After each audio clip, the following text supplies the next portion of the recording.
الحبيب الكريم ونحن على ذلك لمن الشاهدين والشاكرين والحمد لله رب العالمين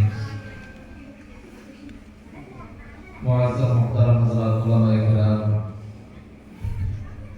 برادران اسلام و بردیان اعظام নূরিয়া জামে ইসলামিয়া মহিলা মাদ্রাসার সকল হিতাকাঙ্ক্ষী শুভাকাঙ্ক্ষী ও ছাত্র মাদ্রাসার তালিবাত এবং নবুয়াত বিশেষ করে যারা দাওরা হাদিসের থেকে ফারাগ হয়েছেন তাদের অভিভাবক অভিভাবিকাগণ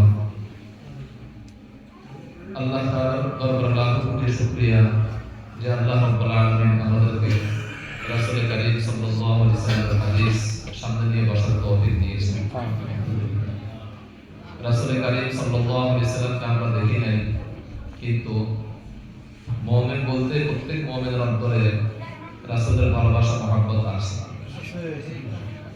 আর প্রত্যেক মুমিন কামনা করে যদি একবার রাসূল করিম সাল্লাল্লাহু আলাইহি ওয়াসাল্লামকে দেখতে পেতাম তাহলে মনের জ্বালা দূর হতো। যদি আমরা ঈমান ও আমলের উপর থাকতে পারি আর সবে ঈমান সবে আমল দিয়ে যেতে পারি, ইনশাআল্লাহ আখিরাতে রাসূলের সাথে সরাসরি আমাদের সাক্ষাৎ হবে ইনশাআল্লাহ। আল্লাহ তাআলা আমাদেরকে আখিরাতে রাসূল করিম সাল্লাল্লাহু আলাইহি ওয়াসাল্লামের সাক্ষাৎ নসিব করেন, আমিন। এবং দুনিয়াতে সত্যের মাধ্যমে নবীদের সাক্ষাৎ নসিব করেন, আমিন। যদি আমরা রাসূল করিম সাল্লাল্লাহু আলাইহি ওয়াসাল্লামকে সচক্ষে দেখি নাই, কিন্তু রাসূল করিম সাল্লাল্লাহু আলাইহি ওয়াসাল্লামের জবান মোবারক থেকে যে হাদিসগুলো উচ্চারিত হয়েছে আজ প্রায় 1450 বছর পরেও সেই হাদিসগুলো নিয়ে আল্লাহ তাআলা আমাদেরকে বসার তৌফিক দিয়েছেন, আমিন। রাসূল করিম সাল্লাল্লাহু আলাইহি ওয়াসাল্লামের হাদিসকে মহব্বত করা, নবীজির আদর্শকে ভালোবাসা, এটা নবীজিকে ভালোবাসার নামান্তর, নবীজিকে মহব্বত করার নামান্তর। তাই আমরা প্রত্যেকেই জীবনের প্রতিটি ক্ষেত্রে রাসূল করিম সাল্লাল্লাহু আলাইহি ওয়াসাল্লামের সুন্নাহ এবং আদর্শকে বাস্তবায়ন করার চেষ্টা করব। দুনিয়াতে নিয়ম আছে যে মানুষ শুধু মহব্বতের কারণে, ভালোবাসার কারণে অনেক বড় বড় বিপদ থেকে পার পেয়েছে। এই নিয়ম আল্লাহ পাক রব্বুল আলামিন আখিরাতে রেখেছেন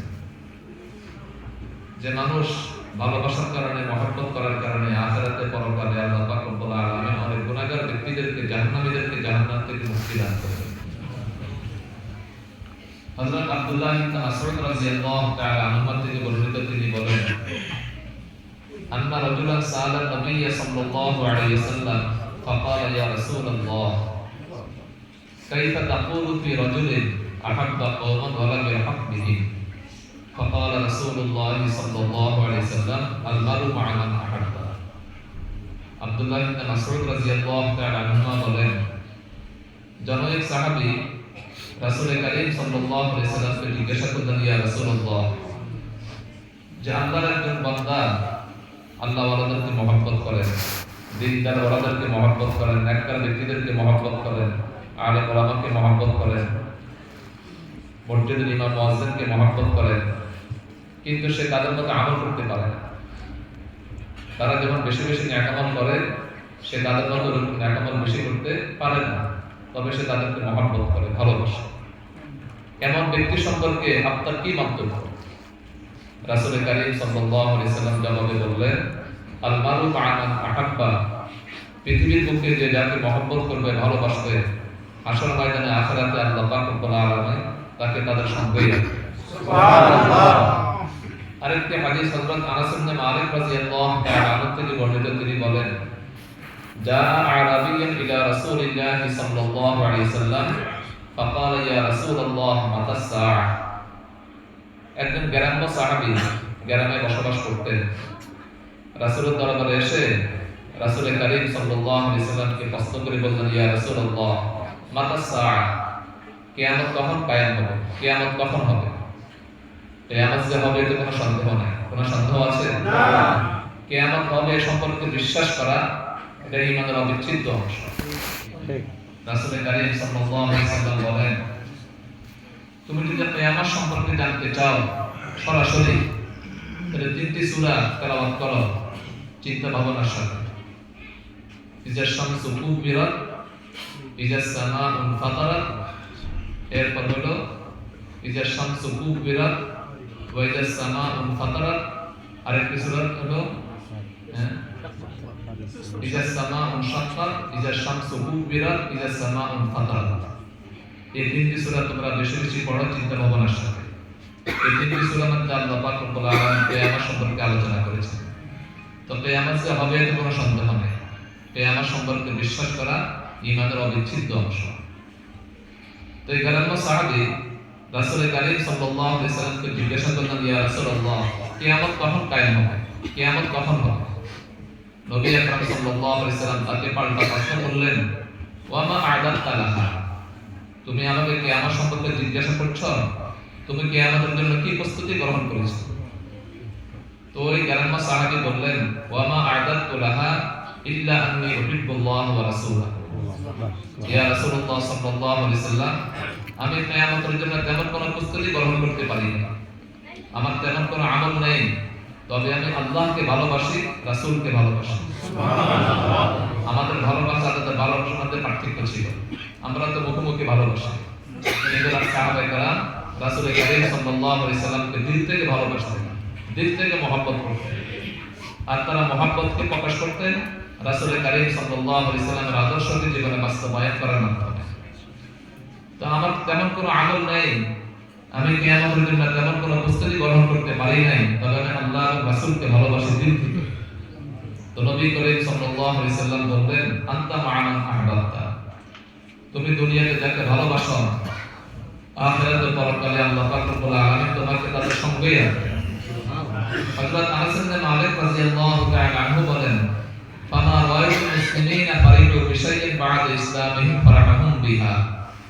যে রাসূল কারীম সাল্লাল্লাহু আলাইহি ওয়াসাল্লাম যে কথার দ্বারা সাহাবায়ে কেরাম যেমন আনন্দিত হয়েছেন, সাহাবায়ে কেরাম ইসলাম ধর্ম গ্রহণ করার পর রাসূলের অন্য কোনো কথায় আমি তাদেরকে এত আনন্দিত হতে দেখিনি। হযরত আনাস ইবনে মালিক বলেন, আনা উহিব্বুন নবিয়্যা ওয়া আবা বকর ওয়া উমারা ফাআরজু আন আকুনা মা'হুম বিহুব্বি ইয়্যাহুম। আমি নবী করিম সাল্লাল্লাহু আলাইহি ওয়াসাল্লামকে মহব্বত করি, আবু বকর সিদ্দিককে মহব্বত করি, ওমর ফারুককে মহব্বত করি। আমি আশাবাদী যে তাদেরকে মহব্বত করার বরকতে আল্লাহ তাআলা কিয়ামতের ময়দানে আমাকে তাদের সঙ্গেই রাখবেন। সুবহানাল্লাহ। এই জন্য আমরা কাদেরকে মহব্বত করব? এসব হাদিসের আলোকে স্পষ্ট হয়ে গেছে যে আমরা মহব্বত করব আল্লাহ তাআলাকে, মহব্বত করব রাসূল কারীম সাল্লাল্লাহু আলাইহি ওয়াসাল্লামকে, সাহাবায়ে কেরামদেরকে। আর তাদেরকে মহব্বত করার বহিঃপ্রকাশ হলো দ্বীন ওয়ালাদেরকে মহব্বত করা, আলেম ওলামাকে মহব্বত করা, যারা দ্বীনের ধারক বাহক, দ্বীনের খেদমতের জন্য নিজেদেরকে নিয়োজিত করেছেন, তাদেরকে মহব্বত করা, আল্লাহ ওয়ালাদেরকে মহব্বত করা, নেককার লোকদেরকে মহব্বত করা, মসজিদের ইমাম মুয়াজ্জিনকে মহব্বত করা, দ্বীনি প্রতিষ্ঠানকে মহব্বত করা, কোরআন ওয়ালাদেরকে মহব্বত করা। তো এদেরকে মহব্বত করা মানে আল্লাহকে মহব্বত করা, রাসূল কারীম সাল্লাল্লাহু আলাইহি ওয়াসাল্লামকে মহব্বত করা। তো আজ আল্লাহ তাআলা আমাদেরকে সেই রাসূল কারীম সাল্লাল্লাহু আলাইহি ওয়াসাল্লামের হাদিসে পাক সামনে নিয়ে বসার তৌফিক দান করেছেন। আল্লাহ তাআলা হাদিসের উপর আমল করার তৌফিক দান করেন। আমিন। এই কিতাবের নাম হলো সহিহ বুখারী শরীফ এবং আলহামদুলিল্লাহ এই মাদ্রাসার হযরত আসিয়ায়ে কেরাম অক্লান্ত মেহনত করে পুরো বছর ছাত্রীদেরকে, তালেবাদেরকে বুখারী শরীফ পূর্ণাঙ্গভাবে পড়াইয়েছেন। এটা হলো শেষ হাদিস। আজকে শেষ হাদিসের মাধ্যমে এই কিতাবকে সমাপ্ত করা হবে। সহিহ বুখারী শরীফ এটা একটা সংক্ষিপ্ত নাম, তার পূর্ণাঙ্গ নামও আছে। তার পূর্ণাঙ্গ নাম দুটি বর্ণিত আছে। একটি নাম বর্ণিত আছে ইমাম নববী রাহিমাহুল্লাহ তাআলা। ইমাম নববী রাহিমাহুল্লাহ তাআলা বলেন, সহিহ বুখারী শরীফের পরিপূর্ণ নাম হচ্ছে আল জামিউল মুসনাদ as-সহিহ al-মুখতাসার মিন উমুরি রাসূলিল্লাহ সাল্লাল্লাহু আলাইহি ওয়াসাল্লাম ওয়া সুনানিহি ওয়া আইয়ামিহি। আরেকটি নাম বর্ণিত আছে ইবনে হাজার আসকালানী রাহিমাহুল্লাহ তাআলা। ইবনে হাজার আসকালানী রাহিমাহুল্লাহ তাআলা বলেন যে সহিহ বুখারীর পূর্ণাঙ্গ নাম হচ্ছে আল জামিউ as-সহিহ al-মুসনাদ মিন হাদিস রাসূলিল্লাহ সাল্লাল্লাহু আলাইহি ওয়াসাল্লাম ওয়া সুনানিহি ওয়া আইয়ামিহি। আল্লাহ পাক রব্বুল আলামিন জমিনের উপর আসমানের নিচে কোরআনে কারীমের পর সবচেয়ে বেশি গ্রহণযোগ্যতা সহিহ বুখারী শরীফকে দান করেছেন। এইজন্য এই কিতাবকে বলা হয় আসাহুল কুতুব বা'দা কিতাবিল্লাহ, যে আসমানি কিতাব কোরআনে কারীমের পর সবচেয়ে বিশুদ্ধতম গ্রন্থ হলো সহিহ বুখারী শরীফ। তবে এই সহিহ বুখারী সহিহ মুসলিম সম্পর্কে আমরা অনেকে একটা ভুলের মধ্যে আছি। আমাদের অনেক ভাইয়েরা আমাদেরকে একটু ভুল বোঝানোর চেষ্টা করে। এই ভুলটা আমাদেরকে নিরসন করতে হবে। সেই ভুলটা কি? সেই ভুলটা হলো আমরা অনেকে মনে করি যে সহিহ বুখারী সহিহ মুসলিমের হাদিসেই আসল হাদিস, এর বাইরে সহিহ কোনো হাদিস নাই। তাই কোন একটা মাসালা আসলে তারা বলে সহিহ বুখারীতে আছে কিনা, সহিহ মুসলিমে আছে কিনা। সহিহ বুখারীর মধ্যে থাকলে মানবো, মুসলিম শরীফে থাকলে মানবো, সহিহ বুখারী সহিহ মুসলিমে না থাকলে মানবো না। তারা এই কথা বলে এবং অনেকেরকে এটা ভুল বোঝাবার চেষ্টা করে। এটা একটা প্রতারণা, এটা একটা প্রতারণা ছাড়া কোনো কিছুই নয়। সহিহ বুখারী সহিহ মুসলিমের বাইরে রাসূল কারীম সাল্লাল্লাহু আলাইহি ওয়াসাল্লাম থেকে বর্ণিত অনেক সহিহ হাদিস রয়ে গেছে। ইমাম বুখারী কোথায় কথা বলেন নাই যে আমি রাসূল কারীম সাল্লাল্লাহু আলাইহি ওয়াসাল্লামের সমস্ত সহিহ হাদিস এই কিতাবে নিয়ে আসছি। ইমাম মুসলিম এই কথা কোথায় বলেন নাই যে আমি রাসূলের সমস্ত সহিহ হাদিস এই কিতাবে নিয়ে আসছি। বরং তারা এই কথা বলেছেন যে আমরা এই কিতাবে যে হাদিসগুলো এনেছি হাদিসগুলো এই কথা বলেছেন। এই কথা বলেন নাই যে রাসূল কারীম সাল্লাল্লাহু আলাইহি ওয়াসাল্লামের সমস্ত সহিহ হাদিস এই কিতাবে সংকলন করা হয়েছে, এই কিতাবের বাইরে আর কোনো সহিহ হাদিস নাই। ইমাম বুখারী কোথায় কথা বলেন নাই, ইমাম মুসলিম এই কথা কোথায় বলেন নাই। সুতরাং যদি কেউ কথা বলে আমি সহিহ বুখারী সহিহ মুসলিমকে মানি, এর বাইরে কোনো হাদিসের কিতাবকে মানি না, এর অর্থ হলো রাসূল কারীম সাল্লাল্লাহু আলাইহি ওয়াসাল্লামের হাদিসের একটা বিশাল ভান্ডার অস্বীকার করে দেওয়া। এটা কোরআনে কারীম আল্লাহ তাআলা বলেন আফাতুমিনুনা বিবাযিল কিতাব ওয়া তাকফুরুনা বিবায, তোমরা কি কোরআনের কিছু অংশ মানো কিছু অংশ মানো না? এটা তো ঈমানদারের পরিচয় নয়। ঈমানদার হতে হলে 30 পারা কোরআনে কারীমকে মানতে হবে। ঈমানদার হতে হলে রাসূল আকরাম সাল্লাল্লাহু আলাইহি ওয়াসাল্লামের পুরো হাদিসের ভান্ডারকে মানতে হবে। সহিহ বুখারী সহিহ মুসলিমকে মানবো, এর বাইরে পুরো হাদিসকে মানবো না, এটা পরিপূর্ণ ঈমানদারের আলামত নয়। সহিহ বুখারী সহিহ মুসলিমের বাইরেও হাদিসের বহু গ্রন্থ আছে এরকম যেগুলোর মধ্যে ওই গ্রন্থকার রাসূল কারীম সাল্লাল্লাহু আলাইহি ওয়াসাল্লাম থেকে এমন অনেক সহিহ হাদিস উল্লেখ করেছেন যে সহিহ হাদিসগুলো সহিহ বুখারীর মধ্যেও নাই, সহিহ মুসলিমের মধ্যেও নাই, কিন্তু সেগুলো সহিহ হাদিস। যেমন সহিহ ইবনে হিব্বান আছে, সহিহ ইবনে খুযাইমা আছে, এইভাবে সহিহ ইবনে আবি আওয়ানা আছে, আর সহিহ হাদিসের বিভিন্ন কিতাবাতে আছে। মুসনাদ ইমাম আহমদ বিন হাম্বল আছে, মুসান্নাফ ইবনে আবি শাইবা আছে, মুসান্নাফে আব্দুর রাজ্জাক আছে। এগুলোর মধ্যে রাসূল কারীম সাল্লাল্লাহু আলাইহি ওয়াসাল্লামের সহিহ হাদিসের বিশাল ভান্ডার রয়েছে, যে সমস্ত হাদিস সহিহ বুখারীতেও নাই, সহিহ মুসলিমেও নাই। এইজন্য এই ভুলটা আমাদের নিরসন হওয়া দরকার। তো আল্লাহ পাক রব্বুল আলামিন সহিহ বুখারী শরীফকে গ্রহণযোগ্যতা দান করেছেন। এর বিভিন্ন কারণ আছে। এর একটা মৌলিক কারণ হলো ইমাম বুখারী রাহিমাহুল্লাহ তাআলা অত্যন্ত তাকওয়া তাহারাতের সাথে, পরেজগারের সাথে, পবিত্রতার সাথে, এর পাশাপাশি একটা হাদিসকে যাচাই বাছাই করা শাস্ত্রের যে নিয়ম পদ্ধতি আছে ও শাস্ত্রের নিয়ম পদ্ধতিতে পরিপূর্ণভাবে তার সামর্থ্য অনুযায়ী প্রত্যেকটা হাদিসকে যাচাই বাছাই করেছে। প্রত্যেকটা হাদিসকে যাচাই বাছাই করে যখন তার কবল ধারণা হয়েছে এই হাদিসটা বিশুদ্ধ, এরপর কিন্তু হাদিসটা নিবদ্ধ করেন। এরপরে ইমাম বুখারী রাহিমাহুল্লাহ তাআলা ওযু করেছেন, গোসল করেছেন, 2 রাকাত নামাজ পড়েছেন, তারপর ইস্তিগফার করেছেন। ইস্তিগফার কেন করেছেন?